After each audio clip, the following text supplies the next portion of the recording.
И я пришел, сыночка. Ложись. Да, вот так подпрыгнули. Все.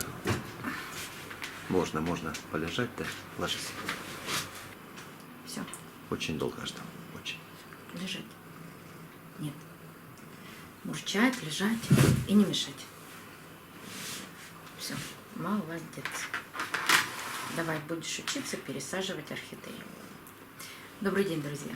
Сегодня пересадим одну из моих орхидей. Phalaenopsis tetrapsis green. Совершенно забыла сделать фотографию, когда она цвела. Было 5 небольших цветов нежно-зеленого оттенка. Орхидея отцвела, и теперь ее можно пересаживать. Эту орхидею я приобрела у Александра в декабре прошлого года.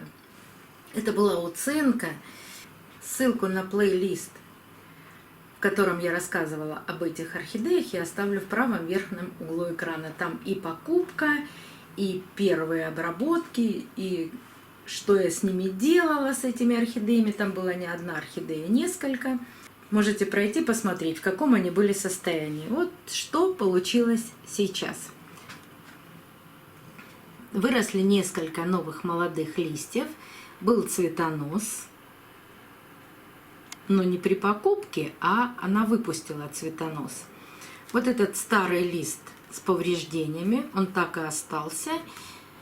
Тут механические повреждения, но на всякий случай я обрабатывала фунгицидами, обрабатывала топсином М. А этот лист был просто порван. Ну вот видите, это повреждение орхидея сама залечила. Здесь даже я ей ничем не помогала. Есть растущие корешки в горшке. Посажена была в мох. Даже здесь еще, кроме мха, что-то выросло. Но пересаживать нужно. Кстати, эти орхидеи, так же как и орхидеи Леодора, любят расти вниз, как ампельные растения.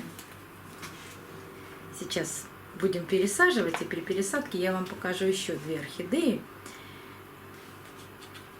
Леодора и еще одну, то название я не знаю.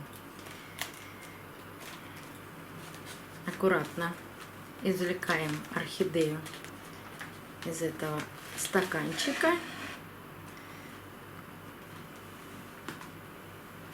Но здесь вырос не одуванчик, даже не знаю что, но что-то выросло вот такое. Явно перед посадкой в мох попадают семена еще каких-то растений. Никто даже мох не обрабатывает. Но, наверное, и мы с вами мох никак не обработаем. Да и зачем, собственно говоря. Есть растущие корешки, но есть и корешки, которые росли, но по каким-то причинам маленькие кусочки сгнили. Ну, все бывает. Вот один такой корешок, второй такой корешок. Орхидея на это имеет полное право. Она сама решает, какие ей корешки растить, а какие нет. Да и любой орхидеи мы с вами не указ. Мы только можем чем-то помочь. И вот сейчас как будет интересно. Что же тут получилось? Так, убираю весь мох. Мох все равно, даже при том, что я его при посадке немного распушала, он все равно очень плотный. Внутри остался очень плотный. Аккуратно его достаю. Вот видите, какие плотные части. Прям совсем спрессованный. А вот второй моховой стакан. Вот как делают производители. Сначала очень маленькую орхидейку сажают в мох, а потом, когда орхидейка подрастает, окутывают мхом этот первый стакан. И орхидея так и продолжает расти во мху. А этот мох совсем плотный, как будто бы спрессованный, очень сильно спрессованный.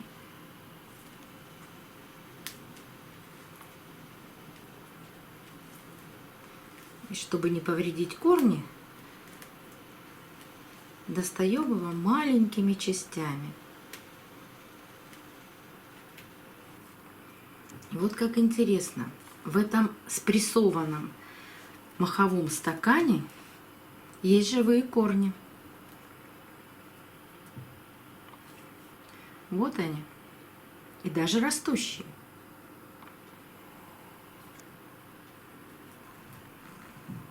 Музыкальный ты мой.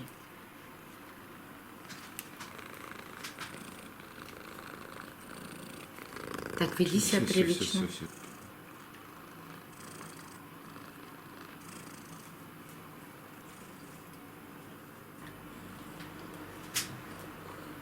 Ох, сколько много мха тут. Да? В самом плотном маховом стакане корни остались живые. Ричи, нельзя. А теперь давайте покажу, что же я заметила интересного. Орхидея не молоденькая.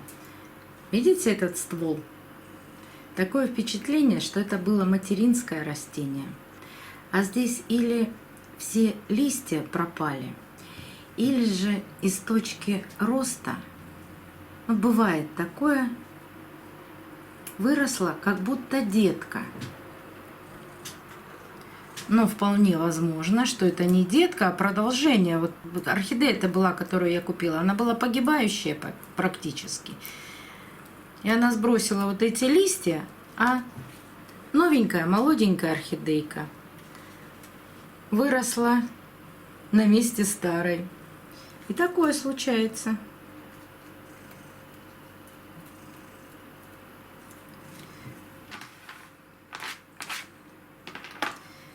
Теперь надо разобраться с корнями.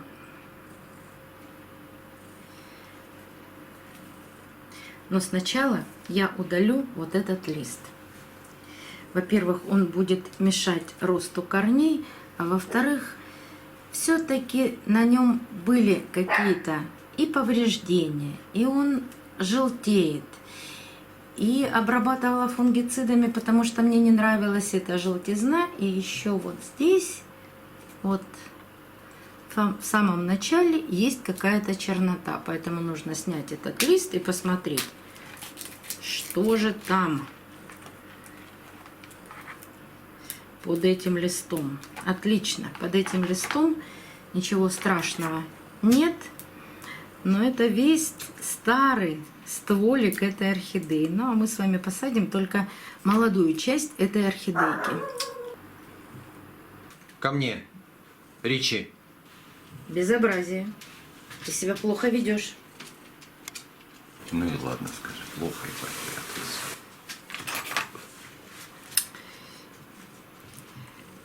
Обрезаем все сухие и гнилые кончики корешков или целые корни.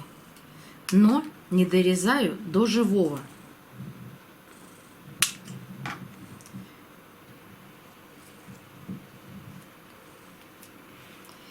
Или знаете, как я еще делаю? Вот смотрите, идет корень, потом слом корня. Здесь корень живой, а здесь часть сухая. Именно в этом сломе корня я и отрезаю кусок старого гнилого корешка.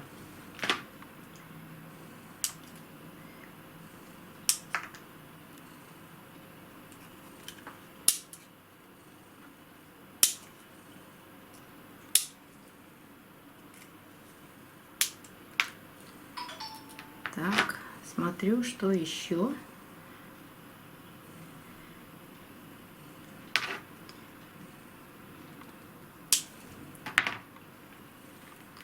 Так, ну вот, пожалуй, и все. Нет, еще нашла маленький черный кусочек.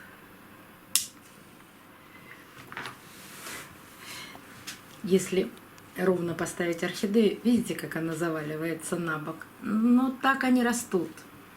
Вот эти орхидеи, они себя ведут как кампельные растения. То есть все время хотят лечь в горшке.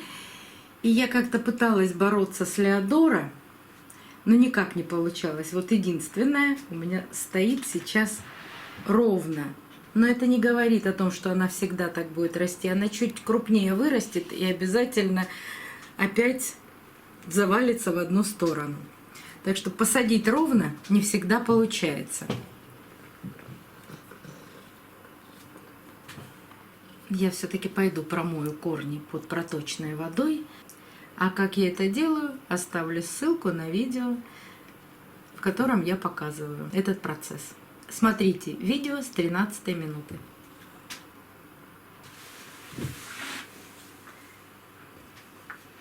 Начальник, ты на месте? Он инспектор. А, инспектор.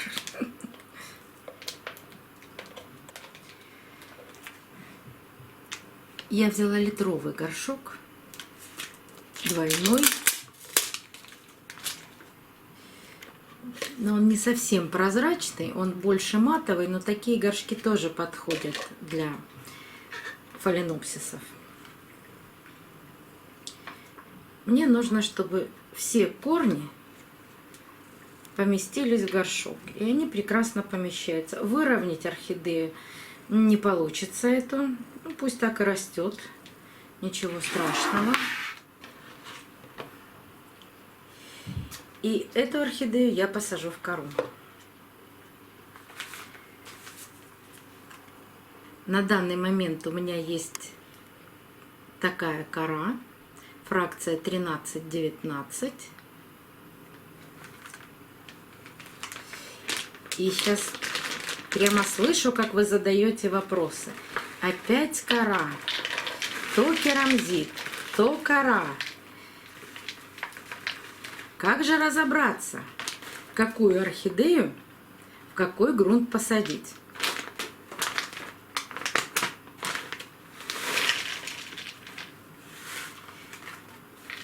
Для меня нет разницы, в какой грунт посадить орхидею. Будь то кора, будь то керамзит. Самое главное – научиться поливать орхидеи. А поливаем мы орхидеи только тогда, когда у них просохнут корни. Но эту орхидею мне захотелось посадить в кору даже по другой причине. Мне действительно абсолютно все равно, в каком грунте растет орхидея. Но у меня есть посадки таких орхидей, керамзит и циофлору. Сейчас я вам покажу. И они прекрасно там растут. Но у многих же складывается впечатление, что нет, орхидеи нельзя, и такие тем более сажать в керамзит, потому что они там плохо растут.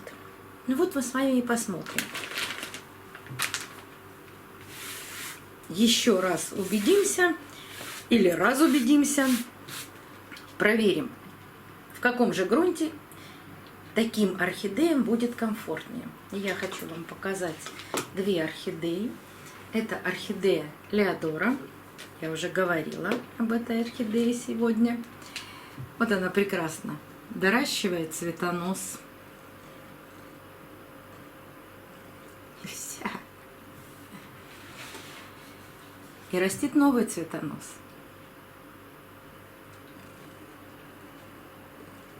И посажена она в керамзит и циофлору.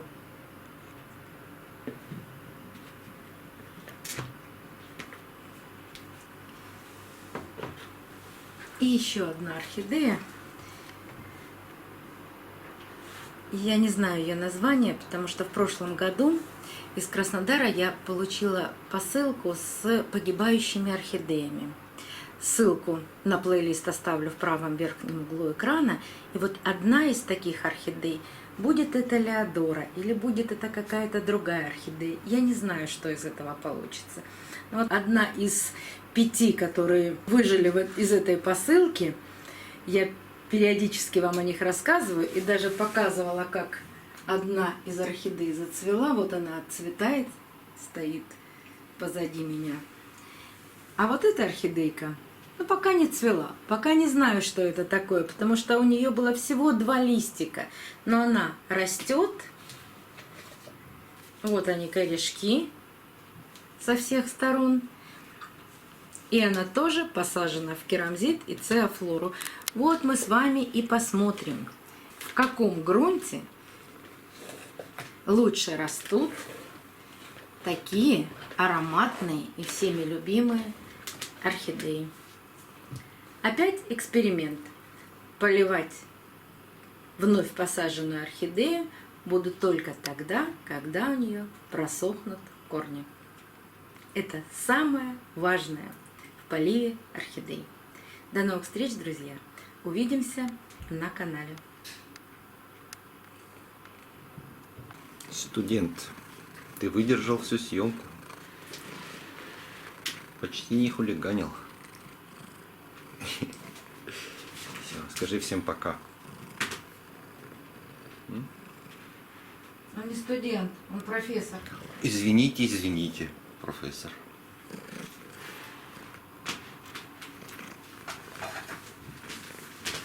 Извинения приняты. Все, молодец.